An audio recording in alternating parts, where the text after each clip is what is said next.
네, 큐브의 키워드는 무엇을 이라는 키워드를 가지고 왔습니다.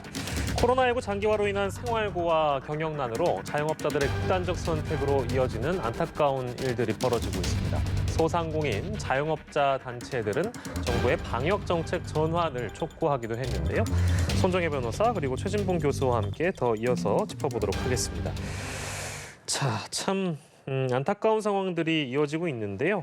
자영업자들은 한계 상황이다라는 말, 더 이상 인내할 수 없다라는 어떤 그런 고통들을 많이 언론을 상대로 피력하기도 했는데 실제 세상을 등지는 극단적인 선택을 하는 자영업자들도 많이 늘어나고 있는 그런 상황이라고요, 교수님? 예, 그렇습니다. 말씀하신 것처럼 최근에 안타까운 소식이 많이 있는데 전남 여수의 치킨집, 그리고 서울 마포구의 맥주집, 평택의 노래방 이런 데 운영하시던 분들이 스스로 안타까운 선택을 하는 극단적 선택을 하는 일들이 이루어졌습니다. 특히 마포구의 맥주집 운영하시던 분은 코로나 오기 전까지만 해도 4개의 사업장 운영을 하셨었어요. 그런데 네. 코로나 오고 나서 반토막이 나고 3분의 1로 줄어들고 이러면서 3개의 가게를 다 접고 마지막 한 가게에 남아 있었는데 그것도 매달 내는 임대료도 낼 수 없는 상황까지 가게 됐고, 그래서 결국은 본인이 살고 있던 원룸을 처분해서요. 그 원룸에서 나온 돈하고 지인한테 돈 빌려서 마지막으로 했던 일이 뭐냐면 직원들 월급 준 거예요. 그러니까 본인은 힘들어도 예. 직원들 월급을 주겠다고 해서 직원들 월급 주고 결국 본인이 이제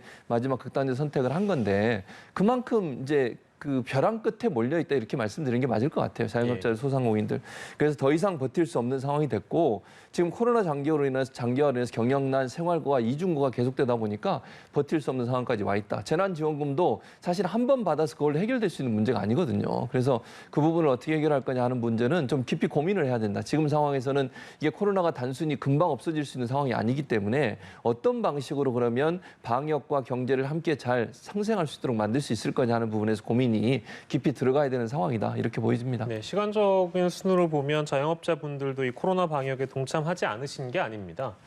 함께 하겠다로 시작을 했지만 시간이 점점 길어지면서 조금만 더 참아보자 했던 것이 이미 한계에 부닥쳤고 그 한계를 넘어간 상황에 지금 이르고 있다고 해도 과언은 아닌 것 같은데요. 소상공인 손실보상들을 좀 지원하기 위해서 정부가 이제 소상공인 손실보상법을 법률 개정안을 이제 공포했는데 어떤 내용을 골자로 하고 있는지 좀 짚어보고 갈까요? 일단 7월 7일 공포가 된다고 말씀드릴 수 있고요. 방역 조치로 경영상 손실을 입었을 경우 국가가 이제 보상을 한다라는 겁니다. 예산이 중요한데 내년 예산이 1조 8천억 원이 투입이 된다라는 것인데요. 일단 1조 8천억 원보다 훨씬 더 많은 손실이 발생했다는 게 소상공인들의 이제 주장이어서 어느 정도 보전이 될지는 좀 지켜봐야 되겠지만 예. 그야말로 재난지원금이라는 건 지원금이고요. 국가가 지원하는 금액이라고 한다면 손실보상이라는 것은 적법한 행정 조치에 따라서 인과관계에 있는 손해를 이제 보상을 해준다라는 법률적인 근거, 헌법상의 근거가 있는 내용들이 담겨 있다. 이렇게 보셔야 될 것 같고요. 실제 이런 행정명령인 이 방역 조치로 인해서 영업을 못해서 발생하는 매출 손실에 대해서 보상이 된다. 이런 세부적인 절차들이 들어가 있습니다. 예, 7월 1일에 그 국회 통과했고 말씀해 주신 대로 7월 7일에 개정안이 공포가 된 거고요. 공포 3개월이 경과한 10월 8일부터 시행이 된다고 합니다. 이 내용 저희가 언급을 해드리고요. 이 법 공포 이전에 발생한 손실에 대해서는 아무튼 종합적으로 고려해서 충분한 지원을 한다. 이제 이런 부칙이 있다고는 하는데 자영업자들의 불만이 나오는 지점들이 이 개정안과 관련 적지 않은 것 같아요. 그러니까 손실보상에 대한 명확한 기준이 마련돼 있지 않기 때문에 상당수 업종이 어떤 보상 대상에서 제외될 수 있다. 이제 이런 목소리인데요. 어떻게 봐야 될까요? 그러니까 시행령, 시행 규칙이 아직 정확하게 마련되지 않다 보니까 이제 어떻게 되는지 사각지대가 없을지에 대한 우려의 목소리가 나오고 있다. 이렇게 보셔야 될 것 같은데 실질적으로 예를 들면 매출을 산정할 때 매출 대비 이제 하락 부분을 보상을 해준다고 한다면 매출 신고가 제대로 되지 않는 업종이 있죠. 사실은 네네. 세금 신고는 내지 않았지만 현실적으로 손해가 많은 업종은 어떻게 구제할 것인가의 문제이고 실질적으로 행정 규제에 직접적인 효과는 없지만 예를 들어 간접적으로 헬스장을 운영하는데 샤워실이 금지됐을 경우 그럼 샤워실 금지만으로 손해가 발생하느냐는 인과관계가 부족할 수 있잖아요. 그렇죠. 근데 현실적으로는 샤워실 이용 그렇죠. 못하면 네. 헬스장을 가지 않기 때문에 매출 손실이 좀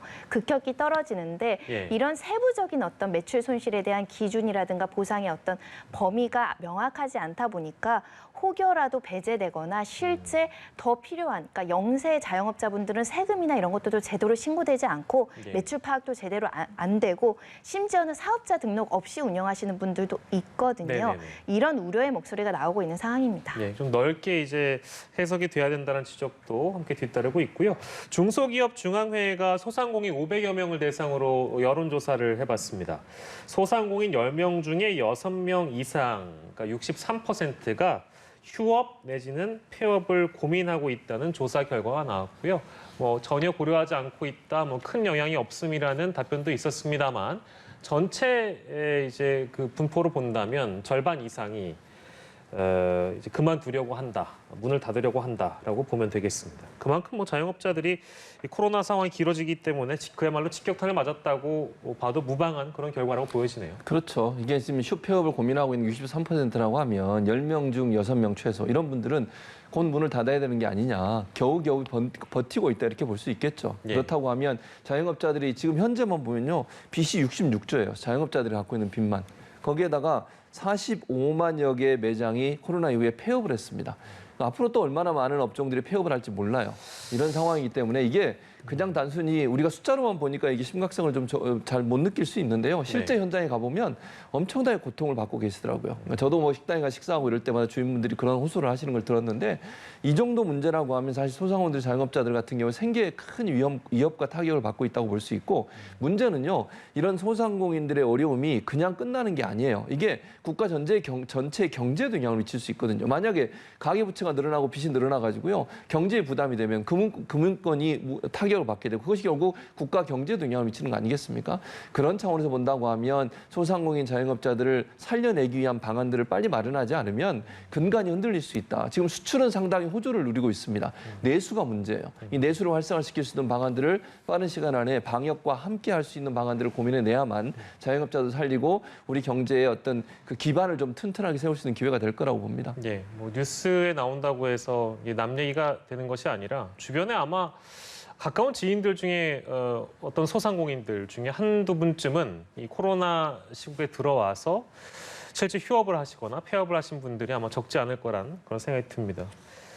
예, 방역과 경제는 양자택일의 대상이 아니다. 새로운 방역 체계가 필요하다고 실제 주장을 하고 있고 저희도 이제 소상공인들의 목소리를 실제 뉴스큐브에서 반영을 해드린 적이 있는데요. 글쎄요, 이제 백신 접종이 정부가 원하는 대로 목표치를 이루게 되면 그 이후에 위드 코로나 내지는 이제 그 새로운 방역 체계로 전환할 수 있는 그 가능성을 이제 거론이 되고 있는 상황인데 자영업자들에게 어떤 실효성이 있는 조치가 좀 필요하다고 보십니까? 교수님? 일단 자영업자들이 주장하고 있는 건 이런 거예요. 지금 아까 말씀하신 것처럼 방역과 경제가 양자택일의 대상이 아니라고 하는 것은 상생할 수 있는 방안을 만들어 달라는 거거든요. 기본적으로 지금 현재 방역 체계를 보면 업종별로 일률적으로 다 통제를 합니다. 예를 들면 어느 업종은 다 문을 닫고 어느 네. 업종은 몇 시까지 문을 열고 이 부분에 지금 불만이 많아요. 그러니까 예를 들어서 소상공인들 중에 열심히 잘 방역대책 지키고 철저히 한 분들에 대해서는 좀 더 영업을 할 수 있도록 보장해주고 만약에 문제가 돼서 적발이 되면 일벌 백계 하는 방법으로 더 이상 영업을 못하게 하거나 영업을 장기간 못하게 해달라는 거예요. 그러니까 업종별로 모두 다를 묶지 말고 업종별로 있지만 지역이나 업종에 따라서 또 운영하는 업주에 따라서 방역대책을 잘 세울 수도 있으니 그런 분들은 보장해줘서 영업을 할 수 있도록 해주고 또 시간 문제도 10시나 11시나 9시나 이 부분이 별 의미가 없다고 지금 얘기를 하고 계시는 거거든요. 물론 방역을 이제 고민하시는 방역 전문가들 입장에서 우려가 분명히 있을 겁니다. 그래서 그 부분이 좀 고민이 되긴 하지만 일정 부분 시간을 조절하는 문제라기보다는 얼마나 방역을 잘 지키느냐 하는 문제가 더 중요하다고 봐요. 9시에 문을 닫든 10시에 문을 닫든 방역을 철저히 지키는 가게 같으면 9시나 10시는 별 문제가 없지 않겠습니까? 근데 반대로 얘기해서 9시에 문을 닫더라도 방역 체계 제대로 안 지키고 막 뭐 옆에 붙어서 마스크도 안 끼고 그거 그냥 허용해주고 제대로 QR 체크도 안 하고 이런 거 그냥 허용하고 넘어가면 거기서 문제가 발생하는 거거든요. 그래서 자영업자들 얘기하는 것은 방역도 살리고 경제도 살리기 위해서는 일률적으로 모든 업종을 같은 어떤 기준으로 보지 말고 일정 부분 잘하는 곳, 잘 하지 못하는 곳을 구분해서 그곳에 대한 어떤 규제를 좀 강화하고 잘하는 곳은 할 수 있도록 하는 부분들을 허용해 달라는 거예요. 이 부분이 이제 그들의 주장이기 때문에 여기에 대해서 본인들이 이제 방역 전문가들이나 담당자들은 고민할 필요가 있다.